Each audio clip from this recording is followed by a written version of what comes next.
All right, it's time for another pickups video. Hey everyone, welcome back to the channel. I'm Clayton Morris. You know, it's been a little while. We had the Christmas holiday in there, and I got a lot of really good gifts, really thoughtful presents from family and friends, video game related. I've got about 10 items here. I got a nice big stack, and boy, wait till you see the final item in today's video. I'm kind of blown away by this, and I've been dreaming of this. It's been months and months and months that I had to wait to get this item. So I'm going to show that off to you today. So sit back and relax, and let's talk about some recent game pickups. And let's start with this one on the PS5. This is Oxide Room 104. Now, this is interesting. My sister sent this one to me for my birthday. My birthday is New Year's Eve, so it gets kind of lumped in there with the Christmas holiday. And now, something I have to tell you about my sister. So she loves horror stuff. She loves horror movies. She loves really scary stuff. And last year, I got her a PS5 for her birthday, and she was blown away by that. And I got her Resident Evil 4 remake and a couple of other really creepy games. So now we have this sort of nice back and forth where she's sending me creepy games. So she actually called up my son. She's like, hey, Miles, can you check and see if your dad has this really creepy game in his collection? And he said, no, he doesn't. So when this box arrived, I had never heard of this game before, and I'm blown away by it because she was doing a research and she said this ended up being one of the scariest games that she's ever heard about. And it's really a mix of survival horror and escape room puzzles, which sounds like a pretty cool combo. But the game is set in this creepy old motel where you wake up, you're injured, you're confused, because of course you are, right? And you have to figure out how to get out alive of this creepy old motel. And what I find really interesting is that all of your choices matter, not just in the puzzles, but in how the story plays out as well. There are multiple endings as well, which I love from survival horror games. I mean, just, for instance, take Silent Hill 2, right? You have multiple endings, and that really makes it compelling. I'm also excited to see how the PS5 enhances this experience, because a lot of creepy stuff with the DualSense controller in here as well, where you're feeling some of the weird creepiness that's coming up on you. Anyway, Oxide Room 104. I'm really interested in this. I love this on the back. A hideous creature stalking you, waiting for your mistakes. A terrifying experience inside an old motel. So thank you, Nicole, for my birthday present. I'm going to have to probably play this during the Halloween season, I think. So pickup number one. All right, another game here. This one, I finally arrived from Limited Run Games, and that is Ninja 5-0. How many of you picked this game up? The reason I ordered this game, it feels like a hidden gem, kind of. It's got this wild mix of ninja platforming, has a lot of Shinobi vibes. I'm a big Shinobi fan. Grappling hook mechanics.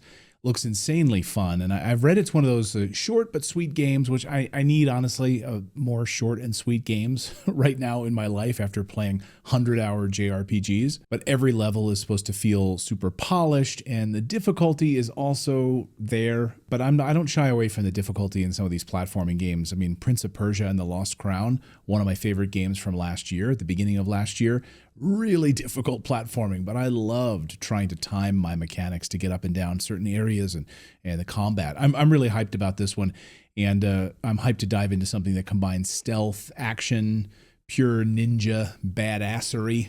Love some good ninja badassery. Also, I love the concept of this game. There's something cool about the idea of being a ninja who's also apparently a cop. So it's a mashup between a police and a ninja game. Again, I don't know a lot about it, but the gameplay looked compelling to me, so I picked this up from Limited Run Games. Excited to give this a shot. All right, we'll get back to some games here in a second. I've got a lot more games to talk about, but I did want to talk about a book. So the team over at Bitmap Books was kind enough to send me their brand new unofficial GBA Pixel Book. And as you know, over the past year, I've really gone on a Game Boy Advanced quest. I would say a spiritual quest. It's a system I never owned, so I wanted to learn as much as I could about the system and really buy a number of games for the system, and a very small, I would say small curated collection. I didn't want to go crazy, but I did want to pick up a number of these games. And this is an absolutely gorgeous book that takes you through the pixel art, beautiful pixel art from the Game Boy Advance. Oh, and look at that.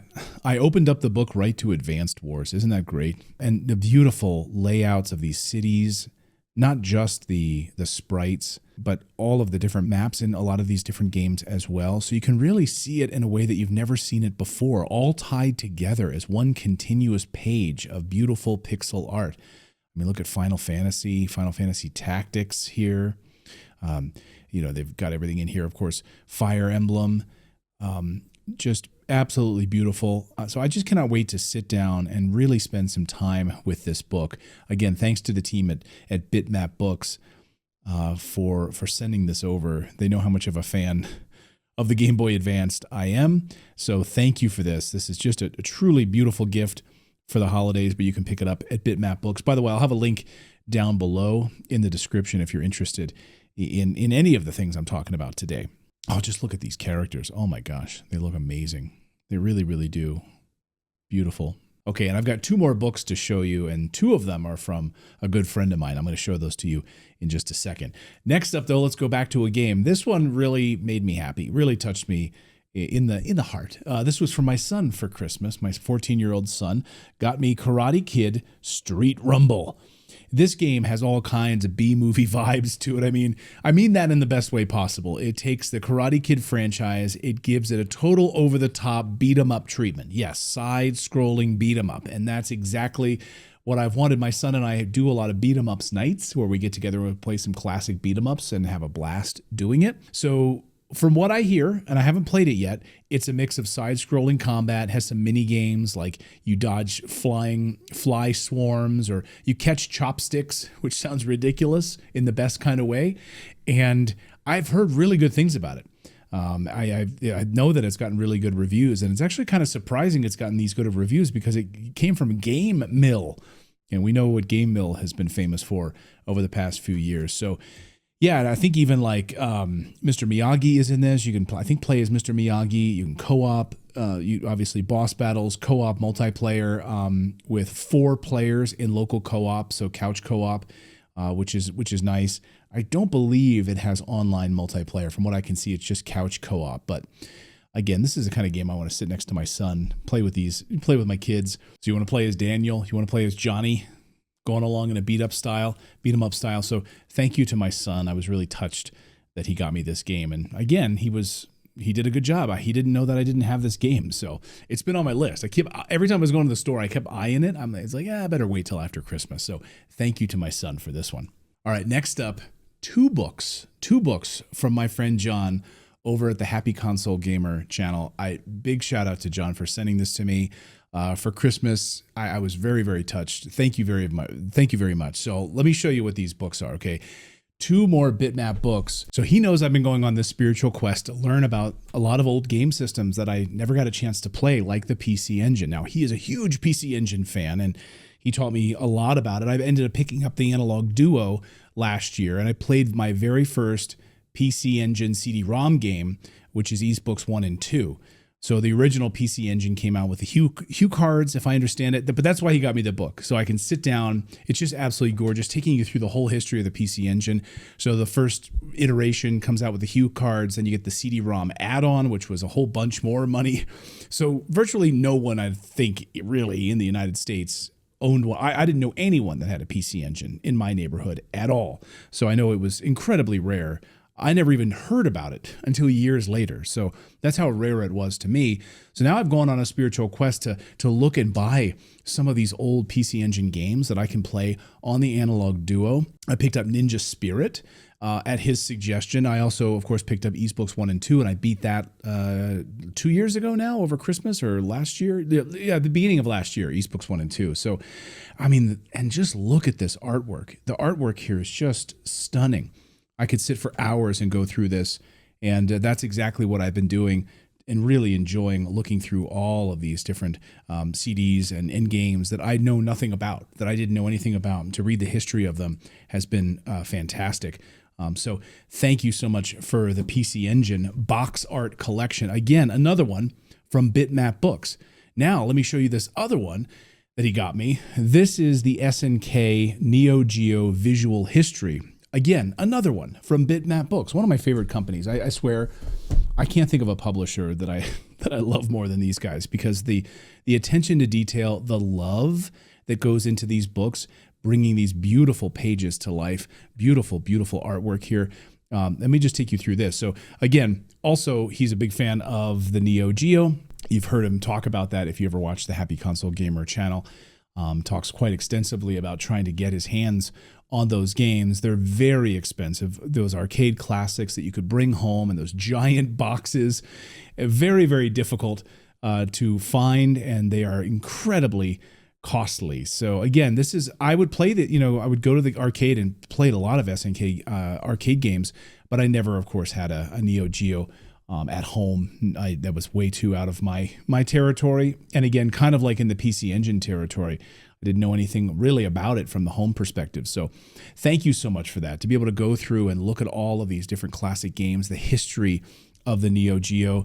And this visual history is just perfect. Perfect to sit on a coffee table. I cannot wait. I'm building my new games room right now. We move into it in March of this year of 2025, and I cannot wait. And I'm just going to build it, have a really nice shelf with all of my nice visual history books from Bitmap Books, my PC Engine books, my Game Boy Advanced, and Neo Geo. And of course, I mentioned a few other ones that I got here before on the channel, my Game Boy one, and a bunch of other ones. So again, thank you.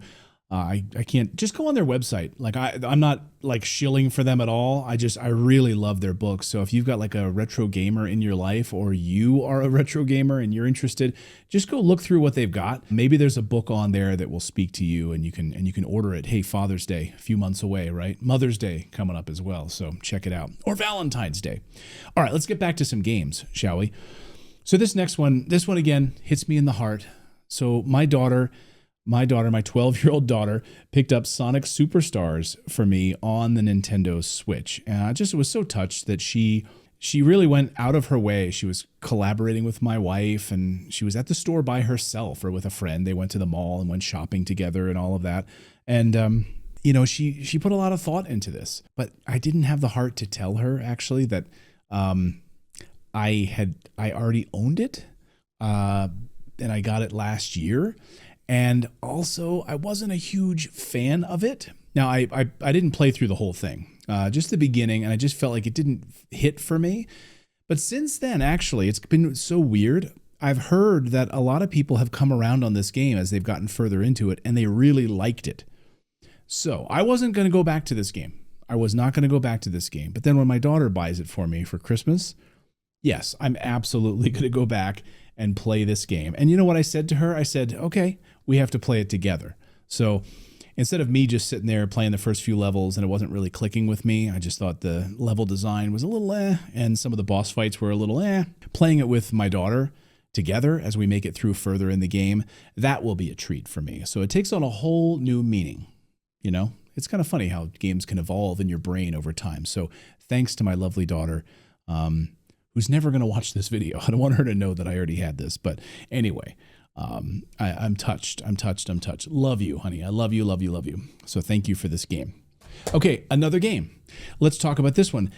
This one had been on my list for quite a while, but I didn't get to it in 2024, unfortunately, and that is Fantasian Neo Dimension here on the PS5. This one had me really intrigued because, first of all, it's a JRPG, and it is from the legendary creator of Final Fantasy, Hironobu Sakaguchi. And what sets this game totally apart, and it was released on mobile, but I never played it on the iPad. I never played it on iOS or Apple Arcade when it was available. And it was kind of locked into that. And when they announced it over the summer, I was like, ooh, that game looks beautiful. Why is that?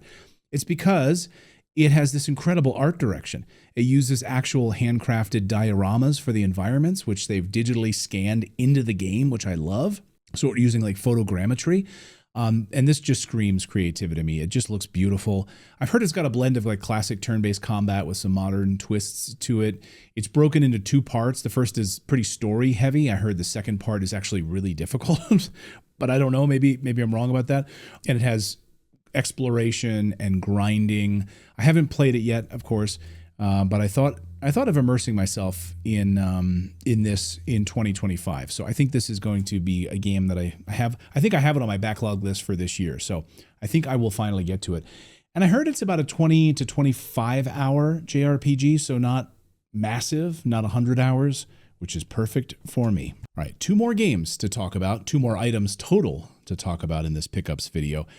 and that is Visions of Mana is next up on my list. Now, I have been on a quest to play the Mana games. I never played the original Secret of Mana. I've never played any of them. So when the new Visions of Mana went on sale, I waited till it went on sale this year. It just came out. It's the newest edition in this series. I had to pick it up, and it will go on my backlog, and I'll get to it eventually. I do want to play the first few games in the series to begin with, but it looks like a unique take on the series from what I understand. And I hear this one is a bit of a spin-off, leans more into action-adventure than sort of straight-up RPG mechanics. We'll have to see. And it also looked a little bit like Trinity Trigger to me in some of the combat. And I was a fan of Trinity Trigger from a few years ago. It also has some darker themes to it, which is interesting. Cool mix of puzzle solving, exploration.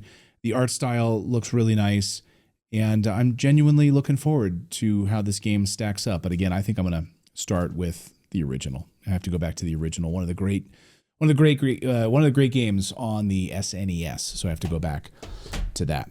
Okay, final item. Now, I ordered this almost a year ago, and because I was living in Europe, I couldn't get it shipped to me. So I had to have it shipped to a friend of mine. They were able to finally get it to me just a few weeks ago. And this is very special. This is really special. It's a PlayStation 2, a custom PlayStation 2 with a special director's edition of Tales of Destiny inside. Yes. So let's just do a little unboxing here. I'm going to show you exactly what this looks like. And it's the director's cut of this. Now, it comes from Project Retro Games. So it's an actual PS2, a modded PS2, no less, that will let me play region-free games. Now, what's amazing about this game, and I didn't know very much about it. I've been looking to dive into the Tales series. This one apparently is one of the best of the Tales series, but it was never released in English. It was never released in the United States. And it came at a really interesting time on the PS2 as the PS2 was winding down, and it was released in Japan in 2008. The PlayStation 3 was coming along. So for Bandai Namco to then localize the game for a release when everyone was really focused on the PS3, I guess it didn't really fit for them at the time, and it didn't seem like it was worth the cost for Bandai Namco. This franchise, though, the Tales of series, has a kind of a limited, I think, popularity in the West. It's not huge like it is in Japan. So games like Tales of Symphonia started to help build up that Western release of these games and started to get more of a cult following. It started growing and growing and growing. So it's unfortunate that this game never got released. But yeah, now English fan translation from Project Retro Games and a full PS2 that's modded with the protagonist right on the cover, and this blonde hair takes up the entire PS2 with Stan Aileron, who is the main protagonist in this game. So again, I don't know anything about it, but when I saw it and I was diving into the lore behind it and the history of this game and the fact that my PS2 has been sold and gone, I was like, this is a perfect opportunity for me to get a brand new PS2, totally modded, custom, with Tales of Destiny on the top. Like this is a, I don't want to say a holy grail because I haven't been searching for it, but this is really a special item. So I can't wait till my new games room is built in the next few months. I'm going to set this up, and I will do a full games room reveal once I get it all kind of built there. So anyway, thank you to all of the wonderful gifts for the people that gave me amazing gifts. My friend Johnny over at the Happy Console Gamer Show, my son, my daughter, the team over at Bitmap Books for sending me the new pixel art for the GBA. Thank you so much. And thank you to my sister for the incredible horror game that she got me for my birthday that I'm very much looking forward to at Halloween time. So what did you guys get this holiday season? Did you pick anything up on your own? Did you get any great gifts? Let me know down below what you guys picked up. And thank you guys so much for subscribing and just hanging out and talking about video games. That's what I love to do here. So thank you guys so much, and we'll see you next time.